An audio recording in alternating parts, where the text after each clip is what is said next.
So hello and welcome back to another video. তো আজকে কথা বলবো দুই বাংলার মাস কমার্শিয়াল সিনেমা নিয়ে। তো বাংলা সিনেমা জগতে আজকের দিনে দাঁড়িয়ে বাংলা সিনেমার পরিচিতি যেরকম উত্তম কুমার, সত্যজিৎ রায়, সৌমিত্র চট্টোপাধ্যায়, রবি ঘোষ, এই সমস্ত মানুষের সিনেমা দেখে আমরা বড় হয়েছি। বাংলাদেশেরও অবশ্যই অন্যান্য লেজেন্ডস আছে যাদের সেরকমভাবে আমি কাজ দেখিনি, বাট আমার মতে মানে লেজেন্ড বলতে আমি লাস্ট অফ দ্য স্টার হিসাবে আমি যাদের কাজ দেখেছি সে অবশ্যই চঞ্চল চৌধুরী, মোশাররফ করিম, শাকিব খান, এই সমস্ত লেজেন্ডসদেরই আমি চিনি। বিশেষতভাবে তার পুরনো যদি কেউ থেকে থাকে আমি সেইভাবে তাদের কাজ দেখিনি, বাট আমার কাছে বাংলা বলতেই আমি যে সমস্ত মানুষদের জানি তাদের নাম গোড়ার দিকেই নিলাম। তো মূলতভাবে এই সমস্ত মানুষ একটা কাইন্ড অফ এমন মানে জায়গায় বাংলা সিনেমা জগৎকে নিয়ে গেছিল, বা এমন সিনেমা জগৎকে মানে ডেলিভার করে গেছে যেটার কোনো রিপ্লেসমেন্ট শুধুমাত্র বাংলা ইন্ডাস্ট্রি কেন কোনো ইন্ডাস্ট্রি কখনো করে দেখাতে পারবে না। তো এটা নিয়ে আর বলে লাভ নেই, বাট আলটিমেটলি বাংলায় একটা সময় এলো যখন বুম্বাদা থেকে শুরু করে চিরঞ্জিত, তাপস পাল, এরকম আলাদা আলাদা জনরার আরও অ্যাক্টর, ইভেন শাকিব খান, জিৎ, দেব, তারা অ্যাকশন ধর্মীয় সিনেমা করলো, এবং তখন যে মফস্বল জনিত যে সমস্ত মানুষরা তারা এই সমস্ত সিনেমাকে দেখা শুরু করলো, দেখতে পছন্দ করলো, এবং ডে বাই ডে যত এগোতে থাকলো রিমেকের চল শুরু হলো। মানুষ তখনও দেখছিল, বাট যখন রিমেক মানে মানে মানুষ অরিজিনাল জিনিসটা হিন্দি ডাব ভার্সনে দেখা শুরু করলো, তখন কিন্তু রিমেকের চলও বন্ধ হয়ে গেল। তো সেই জায়গায় দাঁড়িয়ে দুটো বাংলার মধ্যে সিনেমার যে একদমই বলতে পারো সিনেমা বানানোর যে ন্যারেটিভটা পুরো চেঞ্জেস।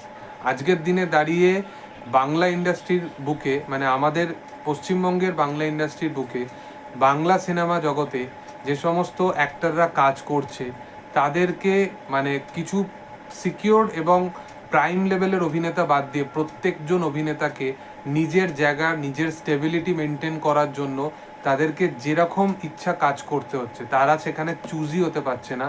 তো আমরা সেখানে তাদের থেকে এই জিনিসটা ডিমান্ড করতে পারি না যে আমাদের এখানে অ্যাকশন ধর্মীয় সিনেমা নিয়ে আসো, বা এরকম মানে ধুরন্ধর, পুষ্পা, অ্যানিমাল, জওয়ান, স্ত্রী, যে সমস্ত সিনেমাগুলো আমাদের পশ্চিমবঙ্গে বিশাল লেভেলে বক্স অফিস কালেকশন করেছে প্রায় 40 কোটি প্লাস, সেরকম কাইন্ড অফ সিনেমা নিয়ে আসো, আমরা বলতে পারি না। কারণ এইটা কোনো অভিনেতার পার্টিকুলার কোনো অভিনেতা এই জিনিসটাকে রাতারাতি চেঞ্জেস আনতে পারবে না, প্রোডাকশন হাউসকে এই ইনিশিয়েটটা নিতে হবে। আজকের দিনে দাঁড়িয়ে দুজন অভিনেতা নিজের কাঁধে পুরো ইন্ডাস্ট্রির মাস সিনেমা, অ্যাকশন ওরিয়েন্টেড সিনেমা সেটাকে এগিয়ে নিয়ে যাচ্ছে দেব এবং জিৎ নিজের প্রোডাকশন হাউসের মারফতে। তো দুই বাংলার মধ্যে এটাই পার্থক্য। প্রথমত তো আমাদেরকে পুরো লড়াইটা নিজেদেরই লড়তে হচ্ছে, এবং অন্যদিকে যে নতুন প্রোডাকশন হাউসগুলো আসছে, রিয়েল এনার্জি প্রোডাকশন, তারপরে ওরিয়েন্ট প্রোডাকশন, এই রিসেন্ট আবার একটা আপকামিং রকস্টার শাকিব খানের কাজ আসছে, তুফানের সময় আলফা প্রোডাকশন, এই প্রোডাকশন হাউসগুলো তারা 8 কোটি, 9 কোটি, 10 কোটি, 12 কোটি, 16 কোটি বাজেটের সিনেমা নির্মাণ করছে, এবং শুধুমাত্র যে শাকিব খানের সাথে তা নয়, শিয়াম আহমেদের সাথে করছে, আফরান নিশোর সাথে করছে। তাদের ট্রিটমেন্ট, তারা বড় ফেস্টিভ্যালে বড় লেভেলের কমার্শিয়াল সিনেমা করছে, সেটা হয়তো অনেক বড় সিনেমার ইন্সপায়ার্ড, অনেক বড় সিনেমা থেকে সেগুলো দেখে বানানো, বাট কম্পারেটিভলি যদি দেখা যায় তারা কিন্তু সেই ইনিশিয়েটিভটা নিচ্ছে এই কারণে যে তাদের এখনো পর্যন্ত যে অভিনেতা, তাদের যে সর্বোচ্চ বড় মেগাস্টার শাকিব খান, সে কিন্তু সিকিউরলি কাজ করছে, এবং প্রডিউসারদের সাথে, প্রযোজকদের সাথে, নতুন প্রযোজকদের সে নিয়ে আসছে।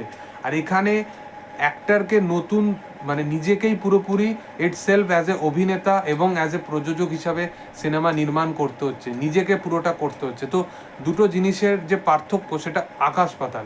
আজকে মির্জা এত ভালো একটা মাস কমার্শিয়াল সিনেমা বাংলায় সচরাচর ওরকম হয় না, সেই সিনেমাটা প্রপার শো পায়নি, প্রপার সুযোগ পায়নি।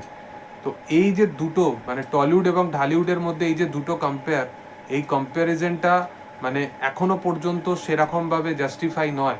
মানে দুই বাংলার মধ্যে আমি চাইবো অবশ্যই বাংলা ভাষার গ্রো হোক, দুই ভাষার মধ্যে দুই ভাষার নানান ধরনের নানান জনরার সিনেমা আসুক, সেটা অবশ্যই আমি চাইবো।